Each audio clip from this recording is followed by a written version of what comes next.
11-4, conditional probability.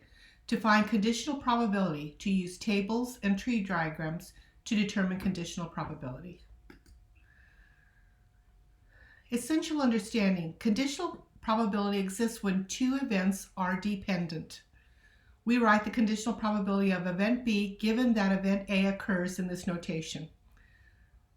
You read it as the probability of event A given event the probability of event B given event A.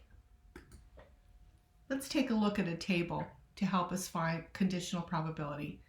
The table shows students by gender at 2- and 4-year colleges and a graduate school.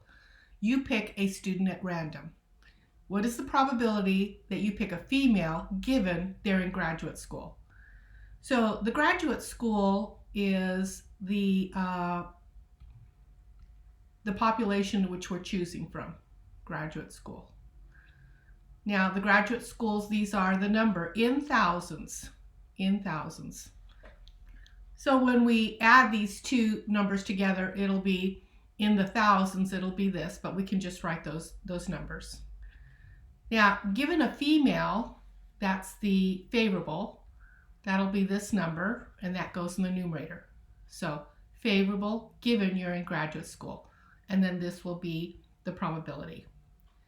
Let's take a look at the probability of getting a female from the total number of students. So you add all of the students together, and that's this number. And then you add all the females together, and that'll be the favorable, which will be in the numerator. And then that's your probability. So you can see that in graduate school, you have a higher probability of getting a female than in the total number that are in the table. Let's take a look at conditional probability with some statistics. Americans recycle increasing amounts through the municipal waste collection. What is the probability that a sample of recycled waste is paper? So we want to see what's the probability of getting paper given that it's in the recycled sample. So we take the recycled sample, this, and we add them all together. That'll be the total. And then out of that, the favorable is just the paper. And then we'll get the 57%. Okay, so conditional probability is really working with dependent events. This is the formula right here. Probability of A and B is equal to the probability of A times the probability of B given A. And this tells me that B was dependent on A.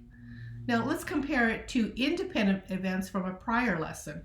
When the events are independent, you can see that it's just probability of A times the probability of B. So see the difference between dependent and independent.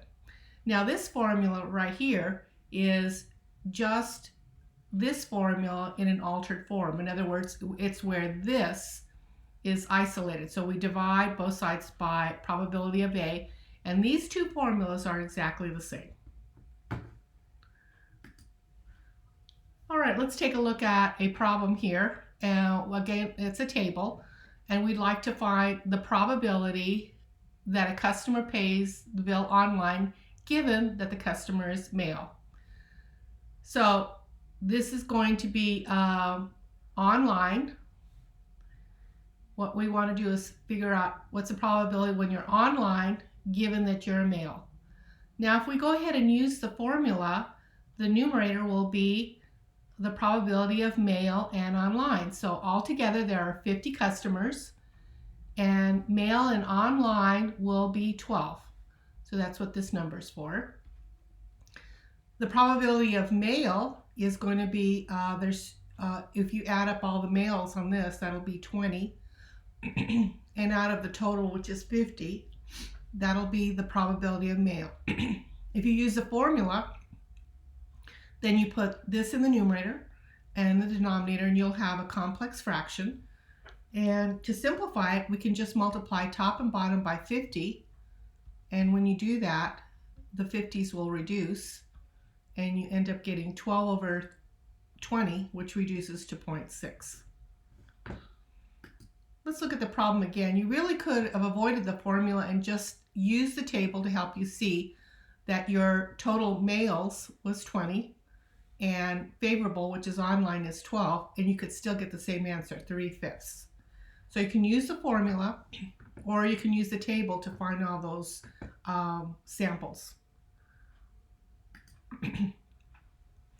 This is a more complex problem where a tree diagram could be very beneficial. Okay, so 85% of the students graduate from high school. So on this branch, these are the graduating, and these are the not graduating. If 85% graduate, then that means 15% do not. And once they've graduated, 90% are happy with their present jobs. So once they graduated, 90% are happy, and then that means 10% are not happy. Now the ones who did not graduate, 60% are happy, and that means 40% will not be happy. The question is to figure out the probability that a person is graduated from high school and at the same time happy. So graduated from high school, that's this path, and happy, that'll be these two numbers right here, graduated and happy, and we are going to multiply those two, and that's this answer. Now the reason that this is, we can start multiplying is because the happy was dependent on the graduating. So we already had the dependency. We didn't have to really look at a table to do that. Just the tree allowed us to do that. Okay, let's take a look at this problem and see if we can decipher how to do it. A card is drawn from a standard deck of cards. Find the probability, given that the card is a non-face card, that the probability is 6. So the probability that the card is 6, given that the card is non-face. Let's take a look at the answer. So the probability of 6 given it's non-face. Non-face are those that don't have a king, queen, or jack. So that's going to be 48 of them because there's 12 of those face cards. 6 is a favorable, so that's 4, and that the answer will be 1/12. Or you can use the formula. The formula is 6 and non-face equals a probability of non-face times the probability of 6 given non-face. So 6 and non-face are only 4 cards out of 52.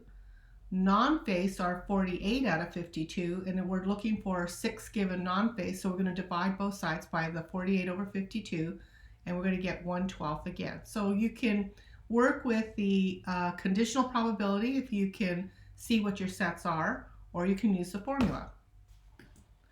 Let's take a look at this problem. So we have a table, and we want to find the probability that a randomly selected person from this group is conservative given that they are only in high school. Okay, here we go. Conservative given that they're high school. The pool of high schools is you add the 15, the 26, and the 16 together, and that'll be 57, and conservative is 16.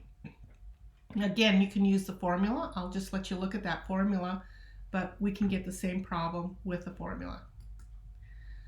Okay, here's the tree diagram, and all the numbers are given. So the question is, can you find the probability that we have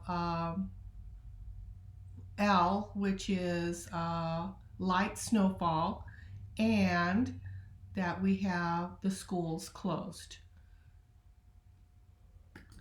Okay, so what we want to do is we want to follow the paths of the low night snowfall, so that's probability of 0.8, and then we want to say closed, and closed will be given that it's light snowfall. This is closed given that it's light snowfall, so that's 0.4, and then that'll be the answer.